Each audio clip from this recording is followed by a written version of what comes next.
É isso que a gente A gente tá não falando. pode ir para os dois extremos. É porque tem Sim. muita essa situação. Eu também sou fruto de educação tradicional.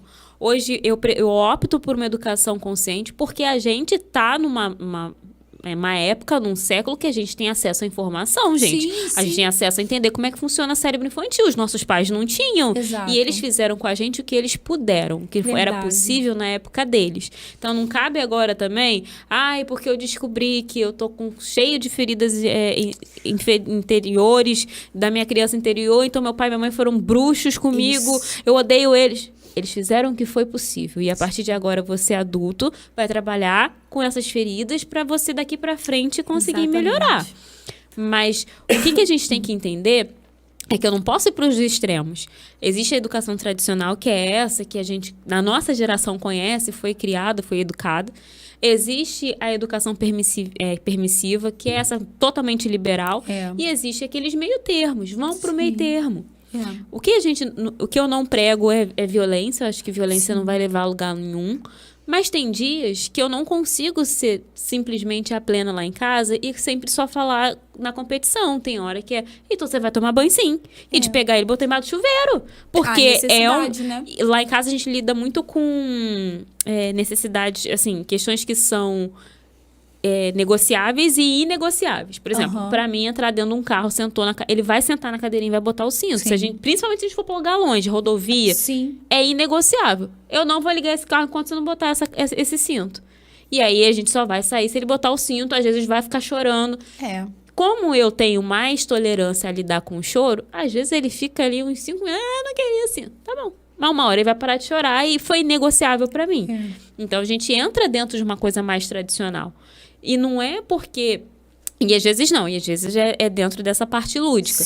Não é porque eu uso a parte lúdica que eu tô perdendo a minha autoridade pro meu filho. Eu tô construindo respeito. Respeito diferente de medo, gente. Toma cuidado com isso. Às vezes, a educação muito tradicional o tempo todo, onde a gente bate, onde a gente ameaça, onde a gente não entra com intimidade com os nossos filhos. Teve uma vez que eu tive que corrigir meu marido, porque ele virou e falou com o Heitor e falou assim, tá pensando o quê? Que eu sou seu coleguinha? Eu não sou seu amiguinho, não. Aí, não na frente do Heitor, claro que não, mas depois eu trouxe essa reflexão. Falei, você não quer ser amigo do seu filho? O Heitor ficou chorando. Mamãe, o papai não é meu amigo, ele não quer ser meu amigo. De forma literal, né?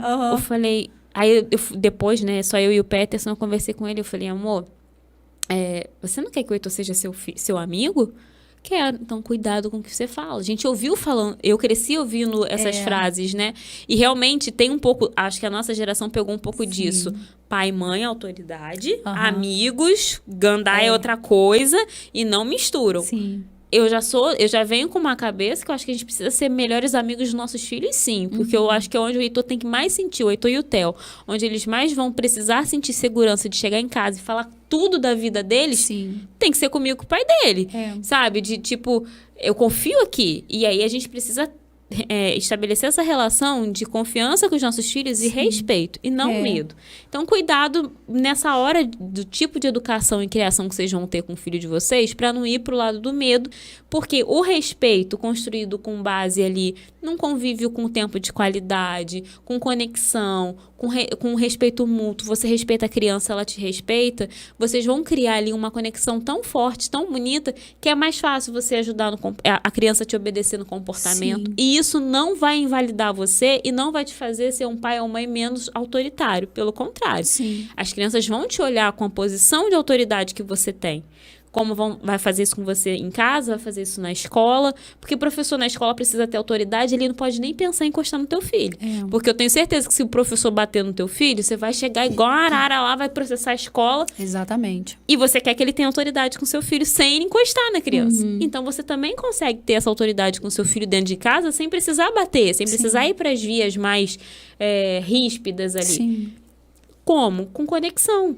Então, às vezes, a gente precisa realmente aprender, e de fato é aprender, porque é novo para a nossa geração usar o lúdico, usar essas questões, e às vezes é usar a competição e não a comparação. Muito cuidado.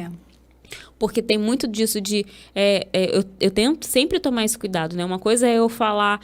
Ai, vamos rápido, porque às vezes eu uso muito pra escola, às vezes ele tá demorando pra se arrumar, que aí distrai, né? Passa um pernilongo, a criança distrai. Sim. Aí ele saiu do banho, passou, viu um livrinho, quer pegar o livro. E eu sempre atrasada. Vamos, filho, bota o uniforme. E o amiguinho tá passando na rua, já tá chegando na escola. É uma competição. Sim. Outra coisa é, bota seu uniforme logo, porque o fulaninho é melhor do que você. Aí você tá criando uma comparação Sim. que não é legal. Igual quando você tem irmãos, filhos, 2 filhos, 3 filhos dentro de muito casa. comum fazer Cuidado comparação. com comparação. Sim. Porque às vezes são os pais que fomentam essa rivalidade entre irmãos. Sim. Sabe? De, ai, mas seu irmão não fazia isso. É. Seu irmão, nossa, como era tão diferente. Seu irmão era ótimo pra mim. Você, misericórdia, só me dá trabalho. Você... Ai, se eu pudesse, eu nem tinha tido. Eu não queria nem estar... Por exemplo, a minha segunda gestação foi uma surpresa. Eu tenho que tomar muito cuidado pra isso não voltar pro Theo de eu nem queria que você nascesse. Quiçá, olha agora como é que você me apronta. A criança vai ficar péssima. Mas quem tem que aprender a controlar isso? Sou eu, que sou adulta pensante na situação. Então, a maternidade, a parentalidade, né, a paternidade, é o tempo todo a gente tá buscando esse equilíbrio, que eu acho que é o fundamental. Sim. É você saber que não vai ter o certo e nem vai ter o errado, vai ser aquilo que vai funcionar na sua família. Essas comparações, às vezes, elas vêm muito, e não é só comparação quando você compara seus filhos e tal, mas as comparações que as pessoas fazem e que às vezes a gente faz com a maternidade do outro. Né? Nossa, mas a pérola da Débora, nossa, uma princesinha, não sei o quê. A minha toda assim, aí eu já acho que a minha tem problema, ou que a da pérola tem... Ah, não, minha filha é um anjo, é perfeita. A lá da Débora, nossa, lá, quebrando o consultório. Nossa, que criança. Aí você já olha assim com aquele olhar de julgamento. A gente tem que tomar muito cuidado com isso. Vamos ser mais acolhedores, né? Vamos ser mais abertos a pensar que a outra pessoa pode estar passando por dificuldade, por perrengues, que a gente passa. Então, é buscar esse equilíbrio o tempo todo e essa sanidade mental, né, gente? Sim. Porque se a gente ficar o tempo todo ali na busca de perfeição, na busca de uma criança sempre obediente, perfeita, que não sei o quê, sem entender como funciona o cérebro dela, e a gente ficar só nessa luta, sem buscar conhecimento, sem nada, a gente vai ficar doente.